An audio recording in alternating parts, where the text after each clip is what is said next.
नमस्कार बच्चों, स्वागत। बच्चों अच्छा आप मिलोगे, ठीक है, मैं भी हेलो बोलूं। ठीक है। सही बच्चों को नमस्कार। हेलो बच्चों, कैसे हैं आप सभी? तो स्वागत है आप सभी का लर्न एंड फन पे। और लर्न एंड फन पे हम लोगों ने आपकी सीबीएसई की तैयारी, आपके बोर्ड के एग्जाम्स की तैयारी कराई और अब तो 11th और 12th का नया सिलेबस भी शुरू हो गया है। लेकिन बहुत सारे कमेंट थे पुराने बच्चों के कि नीट के एग्जाम के लिए भी कुछ करें, और नीट का एग्जाम बहुत ही करीब है, 2 हफ्ते या लगभग 17 तारीख को हमारा जो एग्जाम है और काफ़ी कम दिन बचे हैं। तो इन कम दिनों के अंदर हाँ सोचा कि क्यों ना आपकी थोड़ी सी रिवीजन टाइप करवा दें। और शिवांगी मैम, आप सब जानते हैं इनको, ये इस चैनल पे बायोलॉजी पढ़ाती हैं। और शिवांगी मैम ने कहा, हमारी मीटिंग हुई, उन्होंने कहा कि मैं पढ़ाना चाहूँगी बच्चों को, क्योंकि हमने उनका जब बोर्ड तक साथ दिया तो क्यों ना नीट की भी तैयारी करवाई जाए। तो शिवांगी मैम आपसे आपको कुछ दिन तक यहाँ पे नीट की रिवीजन कराएंगी, या आज एटलीस्ट पहले वो नीट के बारे में कुछ इंपॉर्टेंट पॉइंटर्स आपको देने वाली हैं। ये लीजिए मैम। हाँ जी। जैसे कि बच्चे आप सभी जानते हैं कि आप सभी बहुत डरे हुए होंगे, ये मुझे कहने की ज़रूरत नहीं है, बट डरने की कोई बात नहीं है। आप सब ने सारी मुश्किलें निकाल ली हैं, इतने लंबे समय से तैयारी कर रहे हैं, तो अब तो रिजल्ट की बारी है, बिल्कुल बढ़िया ही आएगा। लास्ट मोमेंट पे यहाँ पे आप ना घबराएं और आपको लगे कि कोई ना कोई आपके साथ कहीं ना कहीं जुड़ा हुआ है। बहुत से टीचर से आप पढ़ रहे होंगे, तो उन्हीं में से हम भी एक आपको गाइड करेंगे। क्या पता कौन सी हमारी बात आपके लिए सही प्रूफ हो जाए और आपके लिए फ़ायदेमंद हो जाए।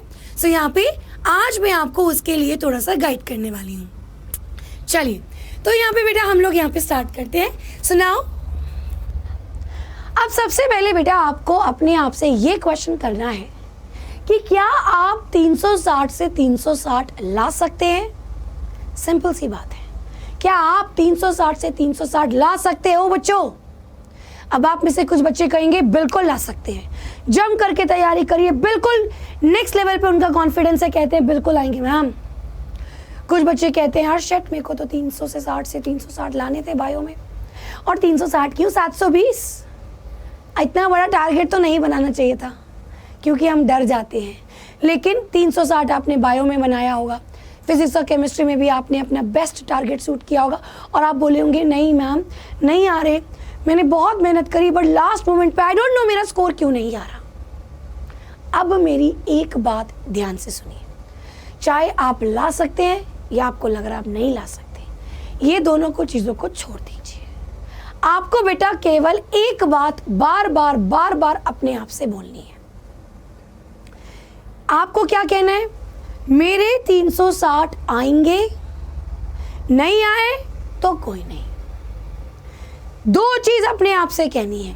एक कॉपी में लिखो, आएंगे, good will come to me, मैंने मेहनत करी है, मुझे इसका फल 17 जुलाई को मिलेगा। मेरे 360 से 360 बायो में आ सकते हैं, आराम से आ सकते हैं। और अगर आप डरे हुए हैं, हल्का सा भी लग रहा है, तो अपने आप को बोलिए आ सकते हैं, और नहीं आए ना देखी जाएगी। अब आगे की बातें मत सोचते हुए केवल अपने आप को ये बोलो कि yes you can do it, और अगर नहीं हुआ देखी जाएगी। आई एम नॉट सच स्टूडेंट जो मैंने कुछ नहीं पढ़ा और मैंने इग्नोर किया सब कुछ, नहीं। This was my dream and I fought for my dream and I will definitely succeed. ये अपने आप को आपको कहना है, ठीक है? इससे तो पहले सबसे अपने अंदर कॉन्फिडेंस ले आओ। अब यहाँ पे मैं क्यों आई हूँ?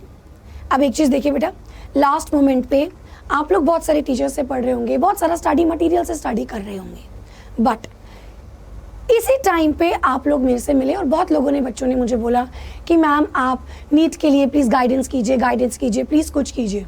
मैं बेटा उस टाइम पे आपको डिस्टर्ब नहीं करना चाहती थी एक तरीके से, ना ही बेटा मेरे पास वो पूरी तरीके से टाइम था कि मैं आपको दे पा रही थी।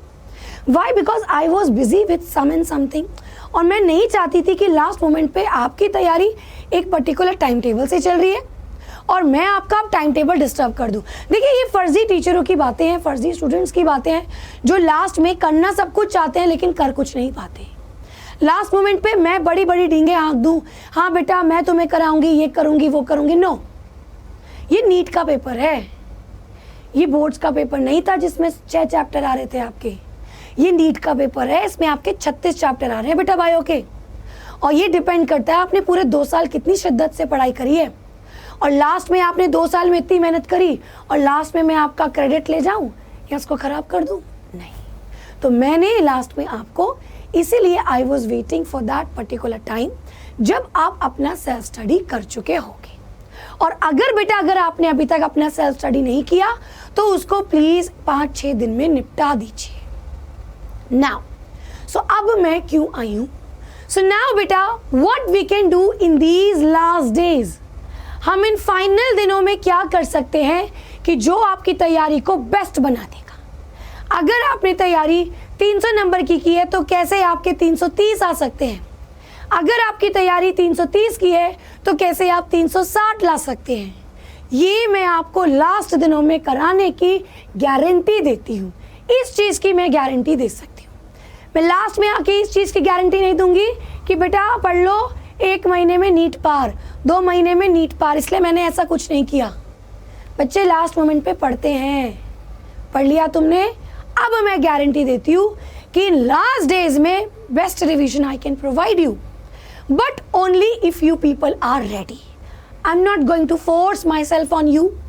अगर आप लोग की तैयारी पक्की है तो आप लोग मुझे बताइए। अगर आप लोग प्रीवियस ईयर्स क्वेश्चंस को प्रैक्टिस करना चाहते हैं तो आप लोग मुझे बताइए, मैं वैसे लेकर के आऊँगी।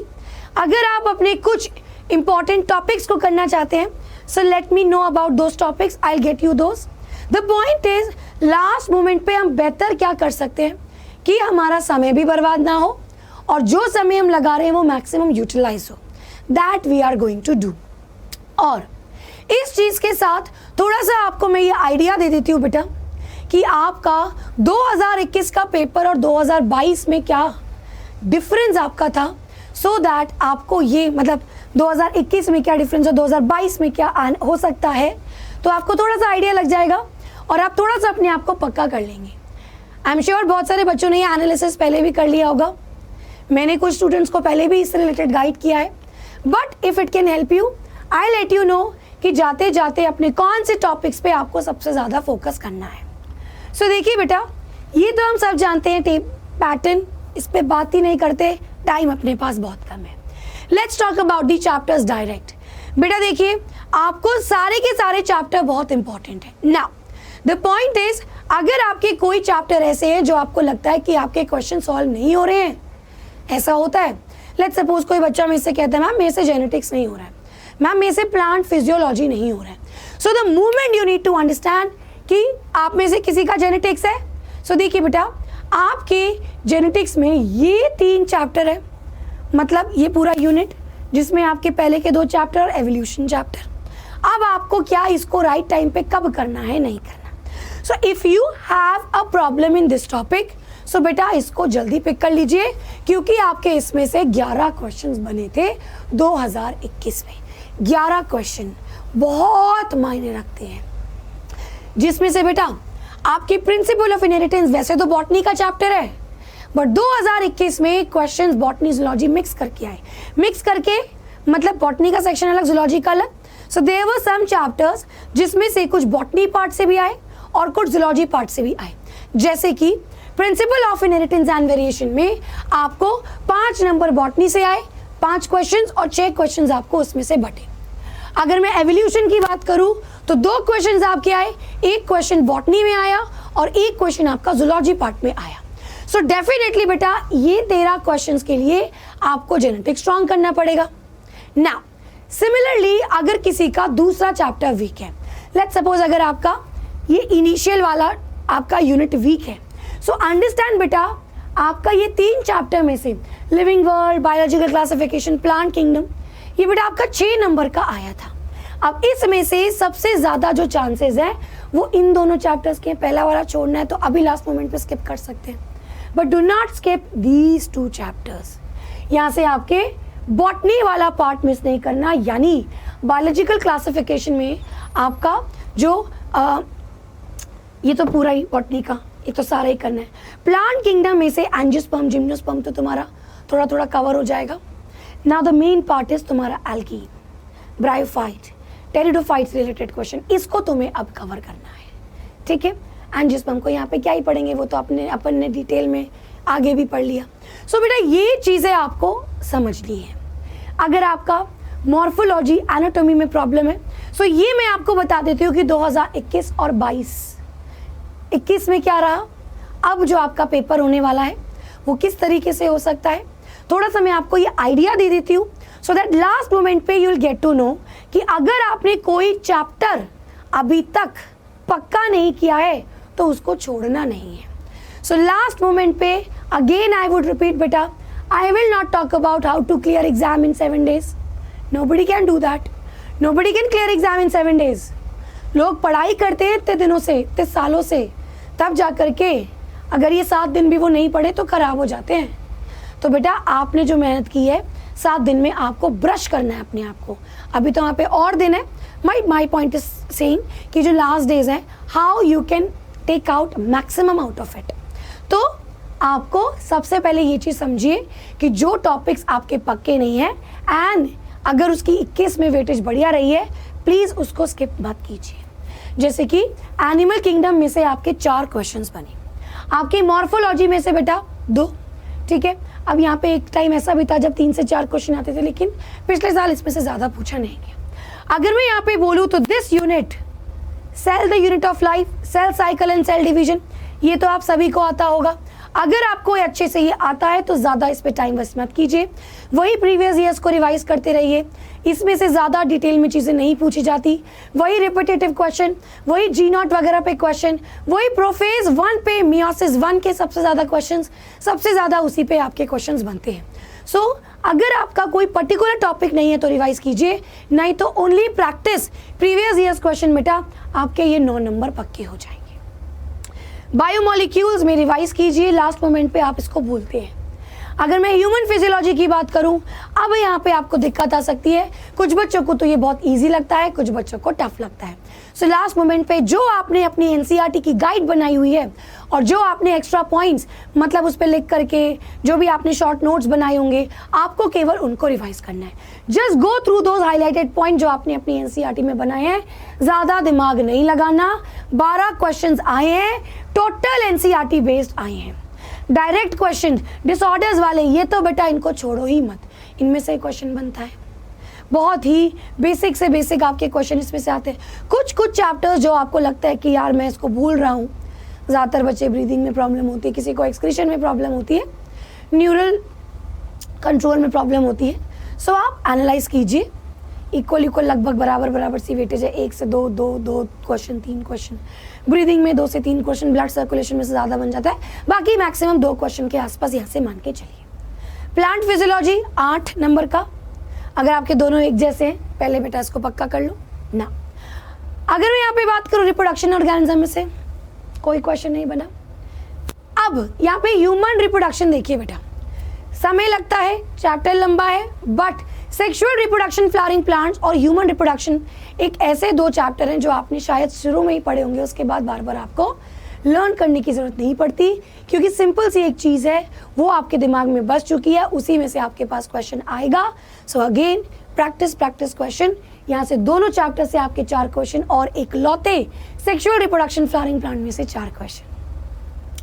यहाँ पे अगर मैं इकोलॉजी की बात करूँ तो बेटा यहाँ से 9 क्वेश्चंस आपके बने थे, जिसमें से बॉटनी पार्ट में से आपके 6 क्वेश्चंस आए थे और आपके जूलॉजी पार्ट में से केवल 3 क्वेश्चन आए थे। सेम जैसे कि बायोटेक की बात करें तो ये पार्ट को नहीं छोड़ना, ये आपका टर्म 2 एग्जाम में भी आया था। प्लीज़ इसको ज़्यादा डिटेल में मत पढ़िएगा अभी, क्योंकि लास्ट मोमेंट पे आपको और भी फिजिक्स पे भी ध्यान देना है, केमिस्ट्री पे भी ध्यान देना है। तो अगर आपको ये अच्छे से आता है, क्वेश्चंस को प्रैक्टिस कीजिए, बहुत ईजी होगा। ध्यान रखिएगा सारे डायग्राम्स की, उसके नीचे क्या लिखा है, all the cloning vector, restriction enzyme, इन सारी चीज़ें जो आप अक्सर भूल जाते हो, केवल इनको बार बार देखो, क्योंकि इन्हीं 2 चैप्टर से 11 क्वेश्चन बने थे, जिसमें से 7 क्वेश्चन बॉटनी में आए थे, 4 क्वेश्चन जूलॉजी में आए थे। स्ट्रैटेजीज वाले में से सेम 2 बटे क्वेश्चंस आपके प्लांट बॉटनी वाले पार्ट और जूलॉजी में। Human health and disease easy आपने पढ़ चुका है, ज़्यादा इसमें से डिटेल्स नहीं बनती। इम्यूनिटी पार्ट आप भूलते हो, उसमें कंफ्यूज होते हो, उसको रिवाइज कीजिएगा ना। कुल मिलाकर के मैं ये कह सकती हूँ 2021 में बॉटनी का बेटा जो पेपर था, इजी सेक्शन उसमें से काफ़ी 23 क्वेश्चन वर इजी। अगर मैं यहाँ पे बात करूँ सेक्शन बी बेटा आपका किस तरीके का था, match the following statement based questions. तो यहाँ पे आप समय लगाएंगे। So now what we have to do is, ये वाला जो बेटा आपका सेक्शन बी था, इस टाइप के जो आपके क्वेश्चंस हैं, ये बच्चे आपके टाइम टेकिंग होते हैं। तो 2021 का जो अपना पैटर्न है उसमें आपके पास सेक्शन बी में काफ़ी टाइम टेकिंग पैटर्न है। मतलब आपका जो सेक्शन बी है वो अच्छा खासा टाइम लेता है मैच द फॉलोइंग में, स्टेटमेंट को समझने में। और यहीं पे बेटा बच्चा फंसा था। यहाँ पे अगर आप देखेंगे टफ क्वेश्चन आपका 1 है, मीडियम क्वेश्चन आपके 12 है, इजी क्वेश्चन बेटा 2 है। The point is medium question आपके मैक्सिमम है और यहीं पे बच्चे की गलती होती है। या तो आप ओवर कॉन्फिडेंस से सही कर देते हो या आप कंफ्यूजन के साथ गलत कर देते हो, नेगेटिव मार्किंग अपने साथ फ्री में ले जाते हो। ये चीज़ नहीं करनी बच्चे। यहाँ पे पहली ही बार में बहुत कामली, जब आपको लग रहा है कि आपका माइंड बिल्कुल बढ़िया चल रहा है, उस समय पे आपको इन क्वेश्चंस पे ध्यान देना होगा।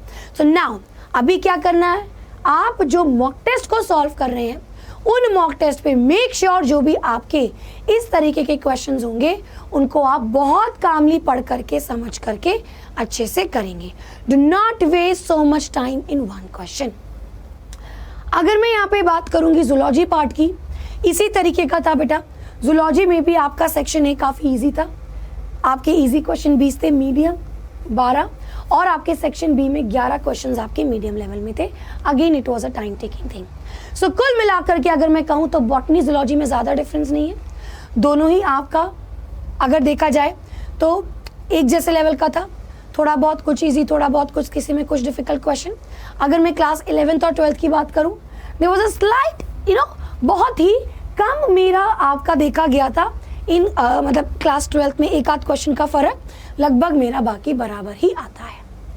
सुना, what we can do is, what we can understand is कि जब 2020 में मैंने देखा था कि आपके मैक्सिमम क्वेश्चन यहाँ पे इजी थे 52%, आपका 42% मीडियम था।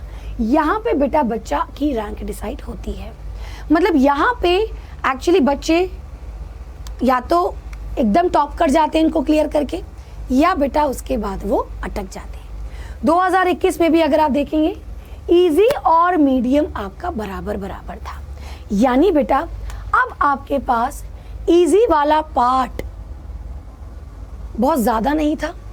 सो हो सकता है जब आपका 2022 में अब आप एग्ज़ाम देंगे तो हो सकता है आपका पेपर ऐसा आए जो आपको बहुत हलवा ना लगे। हो सकता है पेपर में आपको सोचना पड़े, आपको याद करना पड़े, मेमोराइज करना पड़े।